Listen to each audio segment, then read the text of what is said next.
नमस्कार दोस्तों, मैं सी दिनेश हाजिर हूँ एक और नई वीडियो में आप लोगों के साथ में। दोस्तों, जीएसटी पोर्टल पर एक 14 मार्च 2026 को एक एडवाइजरी आई है प्री डिपॉजिट को लेकर के, जो कि आपको जमा करवाना होता है किसी अपील को फाइल करने से पहले। ठीक है, तो उसमें उन्होंने कुछ प्रोसीजर बताया है, क्योंकि टैक्स पेयर्स की कुछ कंप्लेंट्स थी कि भाई हमने DRC 03 के थ्रू पेमेंट कर रखी है, बट जब हम अपील फाइल करने के लिए जा रहे हैं तो जो जीएसटी पोर्टल है वो उसको कंसीडर नहीं कर रहा और बार बार वो प्री डिपॉजिट करने के लिए बोल रहा है दोबारा से अमाउंट को।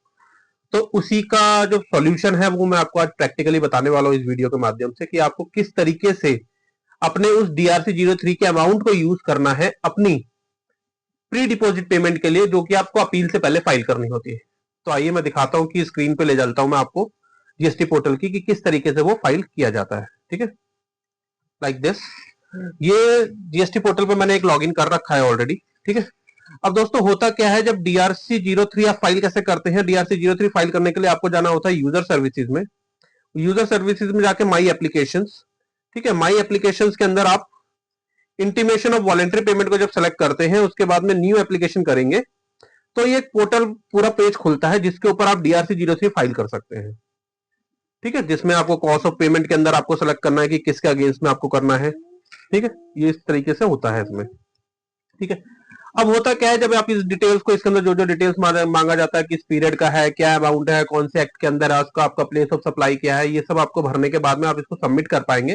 प्रोसीड पे करेंगे, आपको पेमेंट करनी होती है वो आपको अपने इनपुट के थ्रू भी यूज कर सकते हैं और कैश में भी पे कर सकते हैं। अगर आपके पास में इनपुट पड़ा हुआ है तो ये चीज ध्यान रखिएगा कि जो आपका टैक्स अमाउंट होगा उसको आप इनपुट से यूज कर सकते हैं, बट अगर कोई इंटरेस्ट या पेनल्टी बन रही है तो वो आपको कैश में ही जमा करवानी होती है इसके अंदर।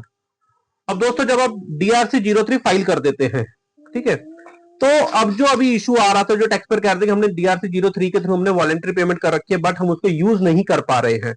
ठीक है, तो उसके लिए सॉल्यूशन क्या है, उसमें एडवाइजरी बोला क्या है कि जब आप DRC 03 के थ्रू कोई पेमेंट करते हो तो आपको उसको DRC 03A के थ्रू लिंक करवाना पड़ता है उस पेमेंट को उस डिमांड आईडी के अगेंस्ट में, जो डिमांड आईडी आपकी जनरेट होती है। अब इसमें होता क्या है, डिमांड आईडी भी मैं आपको बता देता हूं कहां पे आती है वो।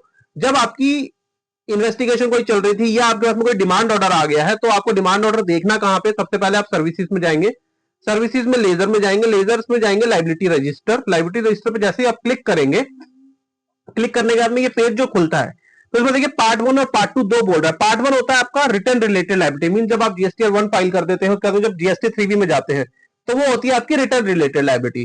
पार्ट 2 में उसने बोला हुआ है other than return related liabilities. ठीक है, तो पार्ट 2 पे जब आप क्लिक करेंगे तो अब यहाँ पे देखिए, यहाँ पर वो आपको दिखने लगेगा। अभी क्योंकि इस केस के अंदर कुछ है नहीं, ठीक है, तो इसलिए वो यहाँ पे नहीं रिफ्लेक्ट हो रहा। अगर अदरवाइज अगर कुछ होता तो वो यहाँ पे दिखने लगता है, अदरवाइज नहीं अगर आपको मिल रहा है तो आपके पास में जो डिमांड आई है उस डिमांड के ऊपर जो डिमांड आईडी दे रखी है उसको आप यहाँ पे डाल के उसको जैसे गो करेंगे तो वो आपको यहाँ पे डिमांड दिखने लगेगी। और अगर आप उस डिमांड आईडी के ऊपर क्लिक करके अगर कोई पेमेंट करते हैं तो उस केस में आपको DRC 03 और 03 आपका आउट हो जाता है, उसमें कोई मतलब नहीं है। आप जैसे उस डिमांड आईडी के थ्रू पेमेंट करेंगे वो ऑटोमेटिकली उस डिमांड आईडी से लिंक हो जाएगी और पोर्टल पे आपको वो फिर अपील फाइल करने के लिए अगले पेज पे ले जाएगा, आप अपील फाइल कर पाएंगे लाइक दिस, जैसा कि इनकी एडवाइजरी में ये यहाँ पर दिया गया है। जैसे कि इसमें लिख के आ गया, required amount has already been paid, please proceed with filing the application. ये अगर आपने डायरेक्ट उस लिंक के थ्रू पे कर दिया। ठीक है, अब अगर आपने DRC 03 के थ्रू कोई पेमेंट कर रखी थी, आप उसको एडजस्ट कैसे करेंगे, तो उसके लिए आपको करना क्या है, सबसे पहले आपको सर्विसेज में जाना है। सर्विसेज में जाने के बाद में आपको यूजर सर्विसेज, यूजर सर्विसेज में जाने के बाद में आपको जाना है माई एप्लीकेशन पे क्लिक करेंगे।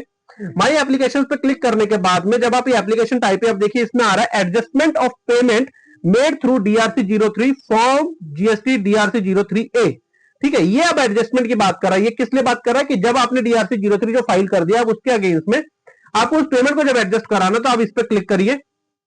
क्लिक करने के बाद में न्यू एप्लीकेशन, अब न्यू एप्लीकेशन करने के बाद में आपके पास में ये पेज खुल जाता है। इसमें कुछ ऊपर नोट्स दे रखे वो आप देख लेंगे। तो जैसे कि उसने बोला कि अगर DRC 03 आपने कोई एनुअल रिटर्न या रिकंसिलेशन स्टेटमेंट के साथ में फाइल के लिए फाइल करी है तो आप उसको ऑफसेट नहीं कर सकते, वो एलिजिबल नहीं है ऑफसेट करने के लिए, उसको आप किसी के अगेंस्ट ऑफसेट नहीं होगा।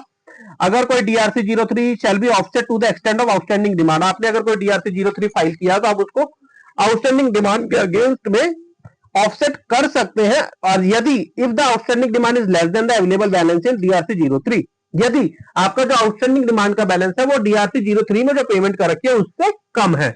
उसके अंदर बोल रहा था balance calculated in the adjustment of demand screen are for the purpose of user knowledge. जो एडजस्टमेंट ऑफ डिमांड की जो स्क्रीन पे दिखा रहा है वो सिर्फ यूजर के नॉलेज के लिए है।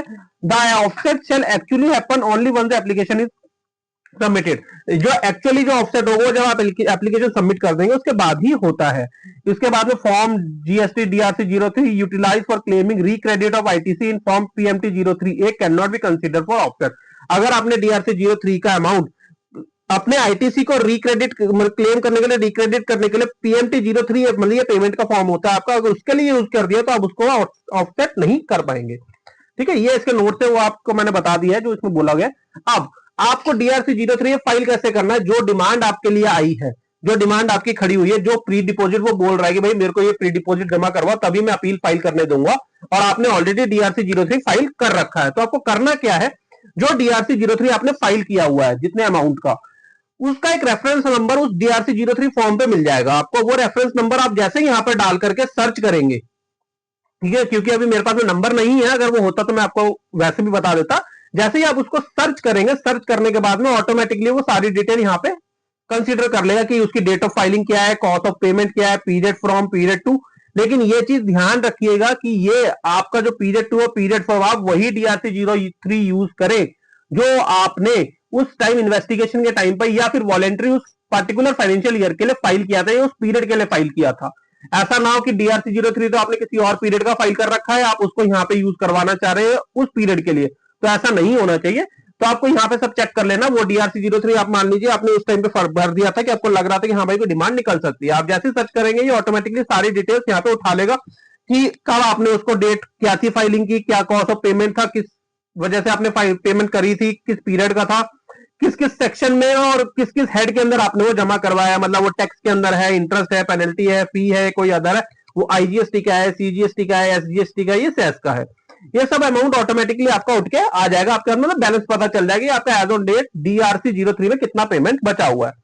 अब आपको करना क्या है? जैसे DRC 03 की डिटेल यहाँ पे आई, आपको यहाँ पे आकर के सीधा अपना डिमांड को सेलेक्ट करनी है। जो डिमांड आपकी पोर्टल पे आई हुई है वो पोर्टल यहाँ पे डिमांड नंबर आपको शो कर देगा।